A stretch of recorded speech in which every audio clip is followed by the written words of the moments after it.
नमस्कार मित्रांनो, तुमचं स्वागत आहे शिवनेत्र अर्निंग या यूट्यूब चॅनलवर.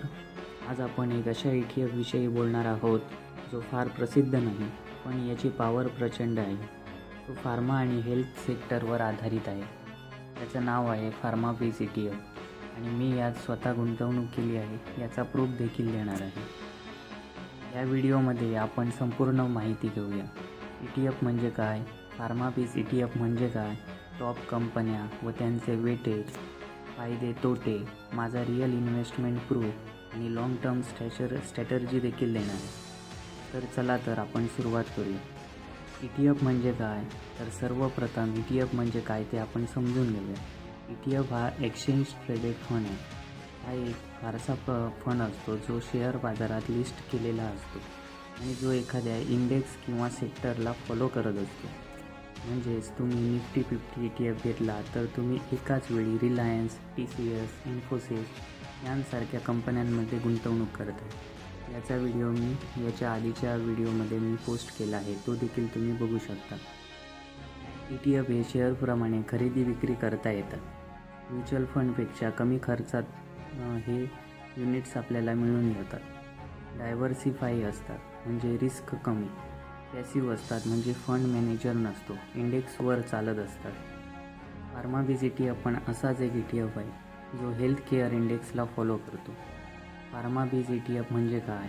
फार्माबीज ETF म्हणजे एक ETF जो हेल्थ केअर आणि फार्मास्युटिकल कंपन्यांमध्ये गुंतवणूक करतो. हा ETF हेल्थ केअर इंडेक्सला ट्रॅक करतो.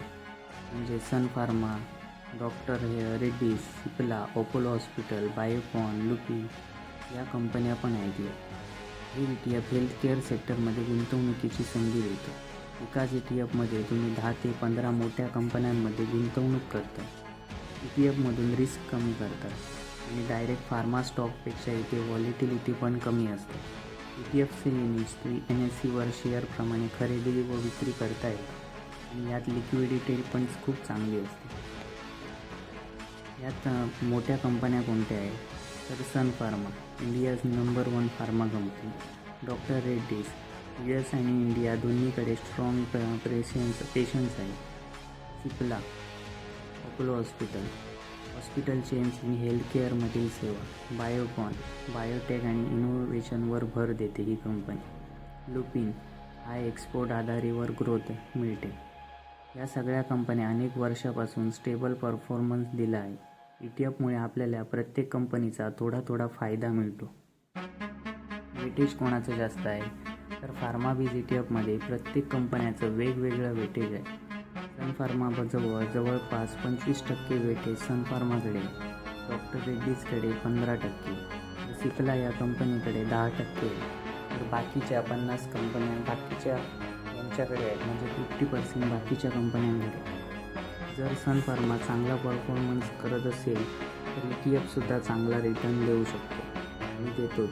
वेटेज हे ETFच्या मुवमेंटवर परिणाम करतो. तर या फार्माबीज ETFचे फायदे बघूया. डायव्हर्सिफिकेशन, अनेक टॉप कंपन्यांमध्ये एकाच वेळी गुंतवणूक होते. लो कॉस्ट, म्युच्युअल फंडपेक्षा कमी खर्च होतो. लिक्विडिटी, NSEवर ट्रेड होतो, म्हणजेच कधीही विकता येतो आणि कधीही घेता येतो. ट्रान्सपरन्सी, कोणत्याही स्टॉक्समध्ये गुंतवणूक आहे ते इझिली कळतं. पॅसिव्ह इन्व्हेस्टिंग, इंडेक्स ट्रॅक करतो त्यामुळे कमी मेंटेनन्स होतो. Long term sector growth, health care आणि फार्मा हे ग्रोथ सेक्टर आहे. रिस्क कमी करून एकाच सेक्टरमध्ये भरपूर संधी मिळतात. त्याचे तोटेही आपण समजून घेऊया. ETF इंडेक्स बेस्ड आहे, म्हणजे बाहेरचे चांगले स्टॉक कॅप्चर होत नाही. फार्मा सेक्टरवर R&D नियम, US FDA यांचा प्रभाव असतो, त्यामुळे कधीकधी या स्टॉकवर प्रॉब्लेम होतो. डिव्हिडंड फारसा मिळत नाही कारण कंपन्या पैसे पुन्हा या R&D यावर गुंतवतात. काही वेळा ETF अंडर परफॉर्मन्स होतो जर टॉप कंपनीने खराब परफॉर्मन्स केला तर. मी माझा स्वतःचा अनुभव देखील तुमच्यामध्ये शेअर करतो. मी टोटल 2300 युनिट्स घेतले आहे.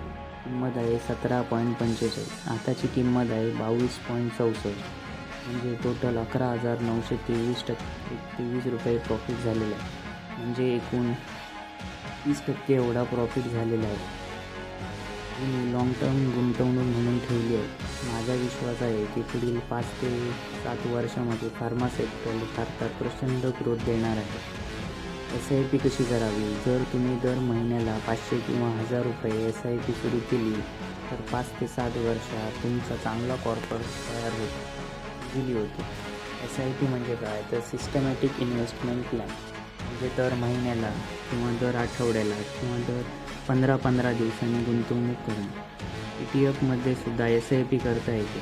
यासाठी काही ॲप्स आहेत, जसे की माझं सगळ्यात फेवरेट आहे की झिरोधा, ग्रोथ आणि अपस्टॉक यांसारखे ॲप्स देखील आहेत. फार्माबीज ETF खरं तर एक असा गुंतवणुकीचा पर्याय आहे जो एकाच वेळी डिफेन्सिव्ह पण आहे, स्टेबल पण आहे आणि फ्युचर ग्रोथ पोटेन्शियलसुद्धा ठेवतो.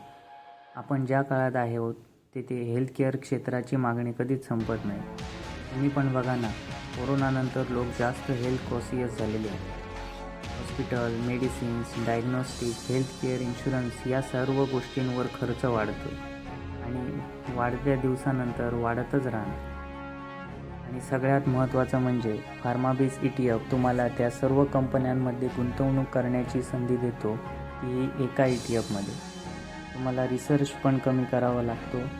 कोणताही स्टॉक घ्यावा लागत नाही, हा प्रश्न पण पडत नाही.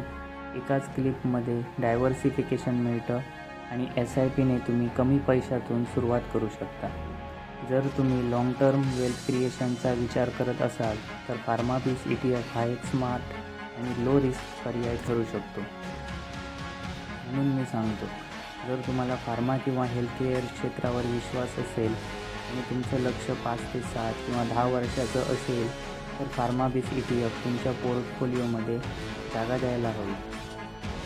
कोणतीही गुंतवणुकीत धोका असतोच, पण धोका कमी करायचा असेल तर असा ETF किंवा असे काही ETF आहेत ते नक्की तुम्हाला बघायला हवे.